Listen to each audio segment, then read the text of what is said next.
is there a situation where a mum is created in Saint Lucia? Yeah. And did they take the child off her when she was at the airport, or did they come to wherever she was staying and took the child off her? So they came to where she was staying. She had barricaded herself into the property. She had more or less gone on a rant and rave over social media, going mad. She had a weapon in her hand, and there was cause to remove the child. It was clearly a dangerous environment.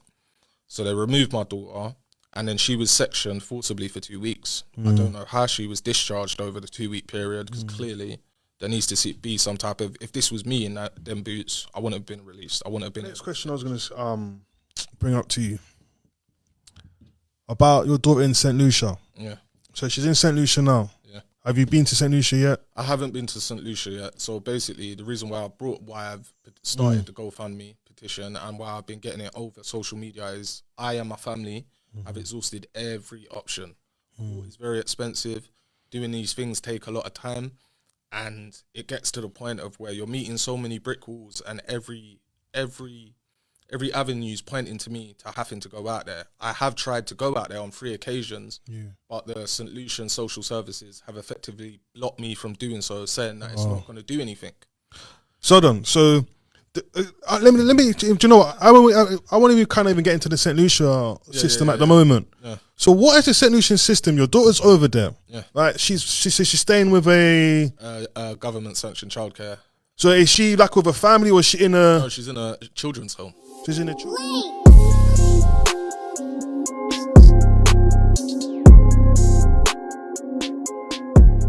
What's going on, people, and welcome back to the Baby Fathers podcast for another brand new episode. I'm your host, and I go by the name of DJ Ridler. First things first, I want to say thank you to everybody who has been supporting the Baby Fathers podcast. All right, that's the first thing I want to say to you lot. If you're new to the channel, make sure you subscribe to the channel and press that notification button so any new episode that comes out, you're going to be the first to know, all right? So on today's show, we have another special guest. So I can't say another special guest because he has been on the show previously before, all right? Now, he goes by the name of Kane. What's good, bro? How you doing? I'm good. Good to be back still. Yeah? Yeah. Just so that I'm going to let the viewers know, right? Last time when you came on the show, you had a situation with your daughter who was stuck in Saint Lucia, and she was being held by the social services. Yeah, social services in Saint Lucia. I've had a lot of people who obviously has been asking about the follow up to that story through the amount of DMs. People been reaching out to find out about your situation. So the reason we got you back on is to find out about the process from the last time you was on the show. So the last time on the show, you literally didn't have your daughter, and you was fighting for her. You set up a GoFundMe page and etc. to try and get her back. So we're going to kind of leave off from the last part of that story to you didn't have your daughter. So tell me from that part onwards, moving forward. So that part onward, obviously we had the GoFundMe set up. We got access to the funds, and we started to go through the court route. We basically, what we first applied for was the order. It was basically a returnal order and I think it was a supervision order. So basically it would have been the St. Lucian Social Services independently doing a parental assessment of me and the mother. Now, can you kind of just give us a brief? Why was it holding your daughter again for? So they was holding her because the mother of my child had a mental breakdown while she was living within St. Lucia. My daughter was taken from her care, and she was placed into government-sanctioned childcare. And while she was over there, she ended up being sectioned forcibly. She was then released, I believe, a couple of weeks to maybe a month after she was first initially sectioned. And she decided to travel back to the UK. So it was more or less left in my hands to get her back. So, yeah. And then why, when you did ask to get your daughter back, what was the reason why they were refusing to send her back to you? So the be all and end all of it was basically because I wasn't there in person when she was initially taken, and when it came to court, I couldn't represent myself and go over there because, like we said in the last pod, it was all, they have to follow the proper channels. Okay. So because they couldn't get a positive parental assessment from me or my ex-partner, my baby mother, because they couldn't get that, they couldn't have a clear basis and framework of how, right, we know the child is being returned to this address. These are the arrangements that we're going to put forward, and we have a clear outline plan that we can return her, and then they would no longer be responsible, or it could bite them in the behind, if you know what I mean. So when obviously they refused for her to come over, she was staying in Saint Lucia, she was staying in childcare. Yeah. So what was the process you had to do over here for an order to go over there to try and get her back? Right, so basically we found through a close family friend, we found a really good family law solicitor within Saint Lucia. We approached the courts. We went through county court in Saint Lucia, the family court, county court. Did you fly over there? No.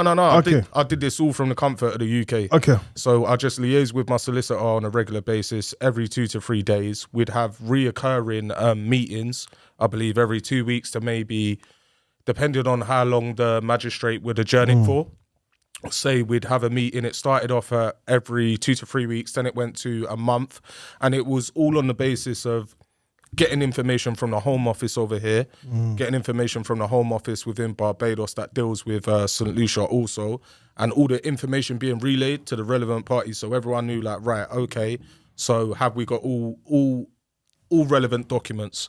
Do we have a clear framework of how social services, what the main part was social services in the UK dragged their feet. It was a very pass the buck from one borough to the other borough where my daughter had lived in so many places. So that's kind of what held it up. It was we had a partial assessment from Essex, and then we had previous history with Woolven Forest, and then we had the borough I was in at the time, Enfield. We had a partial assessment from them also. So the magistrate was more concerned. I'll never forget what she said to me, because she said it in every hearing. It was, what is the mechanism in which we are going to return her? I need to know everything that's happened in the past, and then I can put a cohesive plan forward, and then Mr. Smith can come and fly over like I did and return her and bring her home. All right, so what was the reason that she couldn't come back straight away? Why did it have to go through this whole process inside the UK? Why wasn't the UK able to kind of flex their muscles to get her? Right, so I may get a few things wrong. Okay. Not wrong, but not entirely true to the T. But St. Lucia is part of the non-Hague Agreement. It's a non-Hague Agreement country, so that means there's no forcible return for abducted or kidnapped children. So when she was taken over there, it meant that the UK, the Foreign Office and the Home Office had no power to say, right, this is a British national, you need to return her directly straight away, because her father has presented himself, documents of proof for the child, and how he's going to look after her and return her to the UK. So they kept her on the basis of also what happened. She was made a ward of court. So basically, when your child is taken away from you, social services get involved. They can effectively take parental responsibility with you.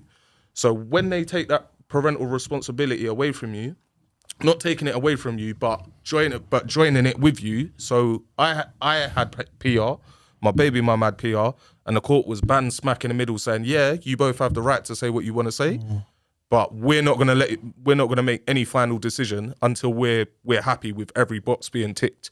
So that was part of the reason why as well she couldn't come back straight away, because they was basically saying, we need to know everything. We need to be fully happy and aware of how she's going to be returned. So it was mainly, one of the main things also was they wanted a safe environment where she had been uprooted so many times and put here, there and everywhere.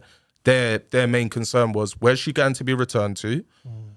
While she's returned, how are the parental assessments going to turn out, and are they going to be positive? And when they get those final answers, that's when they let her eventually come back to me. So there was a lot of bureaucracy, because it was just, there was so many things that was up in the air, and we're dealing with it from a separate country, from the last pod, and then going forward and going through court in the UK, finding a solicitor in the UK, finding a solicitor in St. Lucia that was reputable. So let's talk about the solicitor in St. Lucia. How did that play out? How did that work with you? I'm going to give him a shout out. Big up Salim Charles. Over there, basically, they would liaise with the Human Division of Social Services in Saint Lucia. There was an Attorney General, Miss John Charles. There was also the High Magistrate who was overseeing the case. And my solicitor I would feed him information and I would put everything forward that I'd garnered every month between our meetings. And then we would go into court and we'd hash out the details. And there was little things. So there was like letters, reports and letters pertaining to the mother of my child's mental health, my situation, my previous mental health, how I'm going to look after her, how she plans to look after her. And because it got dragged out so long, it was only in the last few months of 2022 that the last few hearings, I think, where the mother of my child's mental health kind of got a bit better and she started to address it, she was more coherent and able to make an informed decision and say, okay, I give consent for him to come and collect her. And I do give her that because she did give me consent. But I think if that got tidied up and pushed away sooner and easier, she would have been home a lot faster. And she knows that. So it's nothing really, I don't hold it against her because, again, she's suffering. But if she hadn't have done that, honestly, I've got to give her her dues. If she didn't do that, she wouldn't be back here now. But she would be back here, but it would have taken a lot longer and a lot more money. When you went to St. Lucia, what did they turn around and say when you was there able to take her back home with you? The first day I was there, I met with Miss Henry, one of the social workers, beautiful lady who looked after my child like she was her own. I met with her. I got to meet my daughter after not seeing her for how many years. Yeah. It was crazy. She ran up to me like because we'd been building the bond for a year and I'd been so consistent in doing everything. It was like Dad had never left. So was you able to talk to her? Yeah, they left me with her. No. So when you was back in the UK, was you able to allow her to talk to her, or was it communication? How did that play out? So I had to present all my details. I had to provide a copy of her birth certificate, a copy of my birth certificate, all the relevant details, and then they slowly started to reintroduce me to her. And how did they do that? Basically, we'd have a facilitated phone call every single day. So me being me, I don't miss that phone call, come hell or high water. I make sure I'm there. We'd talk about schoolwork, the culture over there, what she's going through, how she feels. And just over time, it'd be every day. I'd do like little activities with her over the phone. Okay. And it was just over a period of time. We spoke consistently for the first year she was over there, maybe for about 3.5 to 4 months, maybe a bit longer. There was a slight, obviously, due to her mental health, there was a slight hiccup where she was upset that I was being able to speak to her and I had gained so much contact and leeway with her because I was proving everything I was saying. So she brought up her previous contact order that she made without my knowledge in 2018 of April. And she basically went to court, said I was estranged, said I didn't know my child, I'd never seen her. I then went back to the social workers and provided proof of every single year of dates I'd been with her, days she'd let me taking her to the park, me giving her stuff like toys, little things. And once they realised, when we went into court, it got thrown out by the higher magistrate because she said, we've clearly shown a clear line of communication. He's always been present. At any given chance, I've shown up. I show up and I show out. I make sure I do whatever's in my power for my child. So where I was able to prove that I'd been consistent and everything that was being said wasn't the honest truth, the contact got reinstated. So there was a brief period where, obviously, I'm not even going to say it was out of spite because she doesn't have her full... at the time, she didn't have her full capabilities around her. Yeah. So, yeah, but that's how the contact worked. It was it was like if she was here and all of this madness didn't happen and they was giving social services or the court was giving me the opportunity, as long as you show up and you show that you're ready by any means to do it, they'll let you do it. So you're back in St. Lucia now. Yeah. You've gone to meet your daughter. Yeah. What was the first thing? What happened when you first saw her? I took her we had a cuddle. Was you nervous when you was going to meet her? Bro, I was terrified. You gotta think. I ain't seen my child by myself 5 years. I ain't had her overnight. I couldn't take her to the shop without the mother hawking it on my shoulder. I had no say, in whatsoever. I had no say. And then it went from that to, I've gone with the social worker. We've picked her up. She's sitting in the back of the car and I'm looking over my shoulder. I'm going, "You're right, baby." And she's going, "Yes, daddy." Because she's got a little twang accent. now. Yeah, She she's goes, got the accent. "Yes, daddy." I'm saying, cried a little bit. I won't lie. I sat in the front, got a firm up though. I just had to kind of brush Obviously, it off. because what you've gone through, innit? Yeah. Again, you've gone and done things what's not actually in your ordinary behaviour. Yeah. So to put yourself out there to the public to say, "Listen, my child is stuck in Saint Lucia and I need help." Yeah. That's not something you normally would do. Never. You understand? So it's just all that stuff maybe just all coming into your emotions. 100%. You get me? So anyway, so you've got her, you're driving. And basically the social worker just said, because I'd proven everything, I've done all the contact, I've jumped through every hoop. She said, "I'm going to leave her with you for a few hours. For you two to bond." I said, obviously, it was like the crowning moment. So once she's chilled out and she's all baked off and that, I just sent all my family. We had a family group chat. I just sent them photos. Everyone's crying. Everyone's bugging out. That was the first time I saw her, that first day. All right, so you've now collected her. Yeah. You brought her back to the UK. Yeah. What's the setup like back over here now? So basically, what's happened over here now is obviously I and the mother of my child had an independent social worker do a parental assessment of both of us separately. Those assessments, the mother's one didn't come out well at all, obviously. My one came out partially well, I'd say about 65% there, but because of... What haunted? Yeah. What haunted you? So basically my past when I was younger, there's a certain portrayal of me from maybe 6 years ago, six and a half years ago, that they're still holding me to. And it's like, they're not taking into account the work I've done or everything I've done. If I'm completely honest, I think because social services, there were so many reports made previously, before this all happened, I put my hands up, my mother, her family members, brethrens, everyone made reports and they just brushed it off. There's inconsistencies, factual inconsistencies throughout the reports, and they've omitted certain things. So it feels like now where she's back, regardless of all the good I've done, what they're doing is holding me to that report from 6 years ago. And they're trying to do their due diligence because they don't want to be held accountable if anything goes wrong. All right, I'm not going to go too deep into what you've done in the past. Yeah. But what's the kind of outline, you can kind of give? Everyone makes mistakes when they're younger. Everyone does some silly stuff, and you can still be held accountable for things you've done, even if you've completely turned your life around and you're a normal citizen and a law-abiding person. They're still going to look at you well, as that is not the norm of what many parents follow.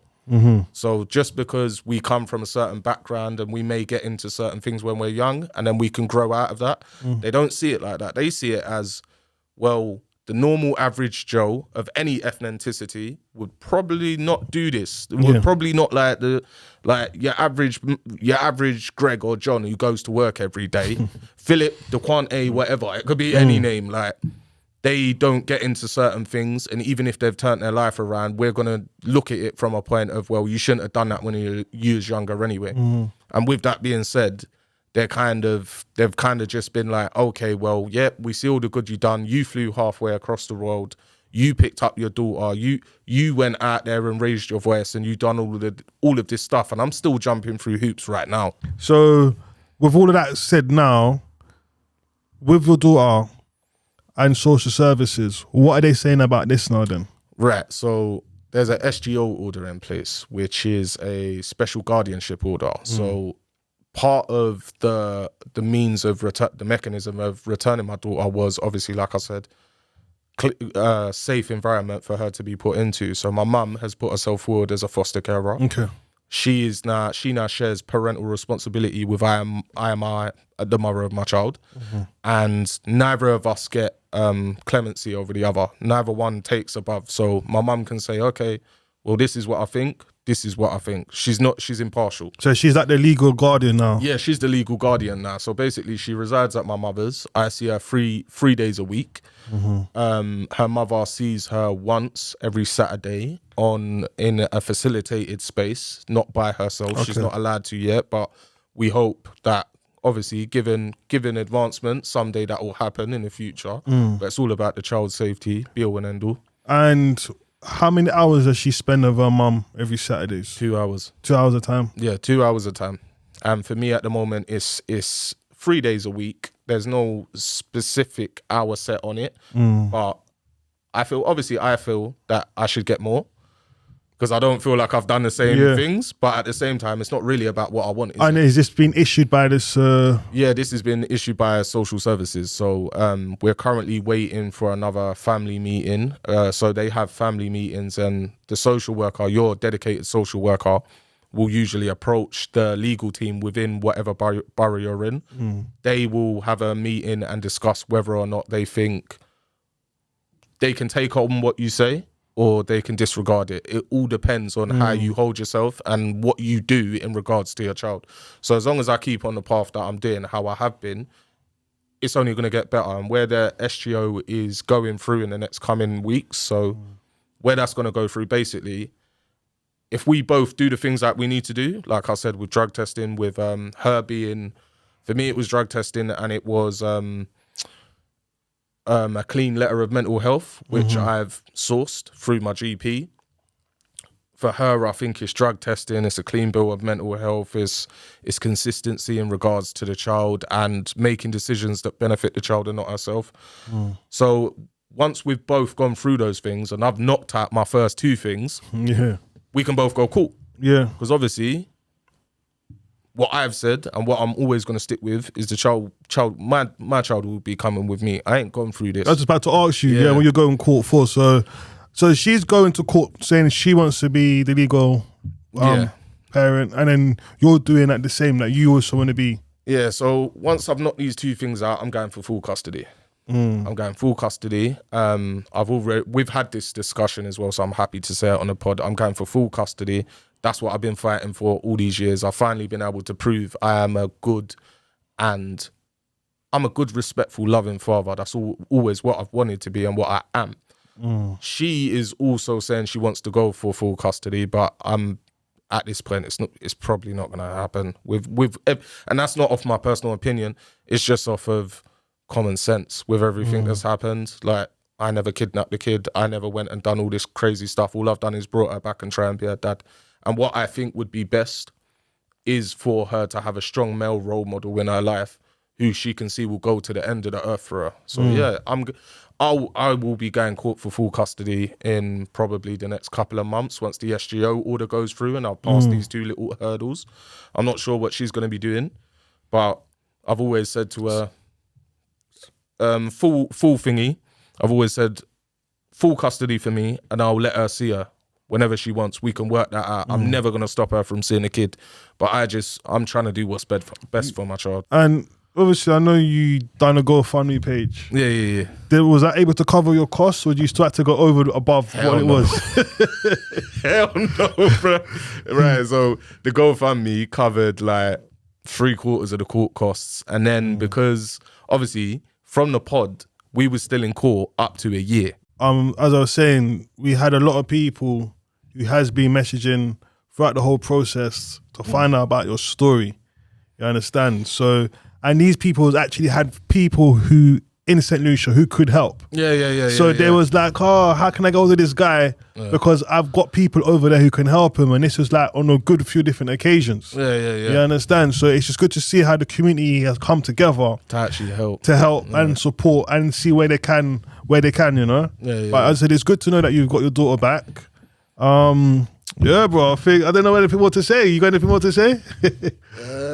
It's good God bless everyone that donated. It's good to be a full-time dad again. It's good to have my little girl back. And for any of the fathers out there that think you can't do it, if you need help, open up your mouth, bro. Don't do that pride thing, because pride gets you nowhere.